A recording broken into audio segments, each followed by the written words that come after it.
Noah Lyles has become the 100-meter and 200-meter world champion, making history as only the 5th man to do so. This feat was achieved after he won only a bronze medal at the Olympics, despite the widespread expectation that he'd win gold. So how did Lyles go from failing to meet expectations to exceeding expectations? By the end of this video, you'll learn the key to Lyles becoming a world champion in 2 events, and the key to getting any result you want. In 2019, Noah Lyles won the gold in the 200-meter at the World Championships. This set the stage for him to win gold at the upcoming Olympics, and he was heavily promoted by American media to do so. However, when the pandemic hit and he had to quarantine, he struggled with his mental health just like the rest of the world. And since he wasn't able to run races for a year, his physical and mental momentum came to a halt. But the Olympics carried on in 2021, and in his favorite 200 meters, he won bronze. Although an incredible achievement, Lyles was devastated because he had every intention of winning gold and knew he was capable. It is lit the biggest fire under my belly. Everybody's in for a treat. The following years, he trained harder than he ever had before and was running the fastest he'd ever run. After breaking American records and winning the 2022 World Championship gold, for the next World Championships, he had his sights on achieving the double, winning the 100 meters and 200 meters.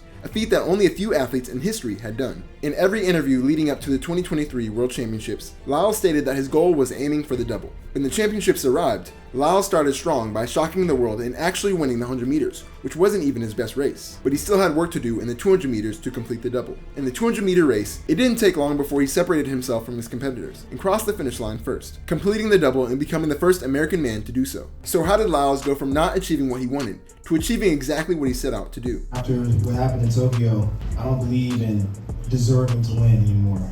You take the win. Today I had to take that win. Going into the 2020 Olympics, after winning the previous year's World Championships, Lyles and everyone else had the expectation that he would win Olympic gold, but he got bronze. This taught him no results are given, only earned. I learned this the hard way as well in college. When I first joined my college soccer team, I thought I'd made it, since the hard part of actually making it to the college level was done. But once I got there, I realized that's only the first step. Now I knew it would be difficult to get solid minutes as a freshman, but I soon found out there was a level to reach even before that. You see, for away games, since most schools don't have the budget to pay for the whole team to travel, they typically only carry a limited amount of players, which makes up the travel squad. This is the team within the team that you have to make each week to even get a chance of playing in the game. Now, I never even considered that I wouldn't make the travel squad. I figured since the coach signed me, he must believe that I'm good enough to play in the game. And I was.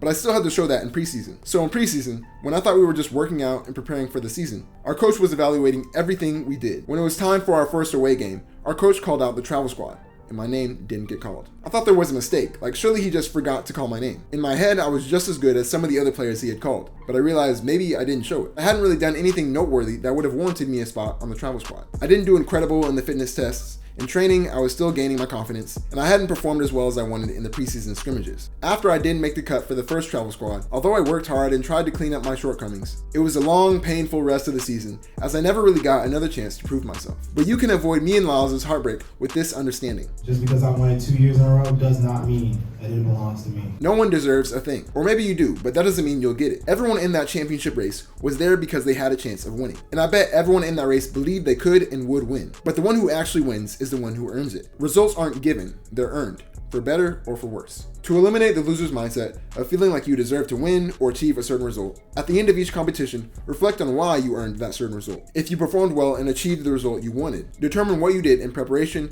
and in your performance that caused this. If you performed poorly and didn't get the result you wanted, determine what you didn't do in preparation and what held you back in your performance. Over time, you'll realize, more often than not, the result you get is the result you earn. Although it's the harsh truth, you don't deserve anything. Whatever you want, you have to earn.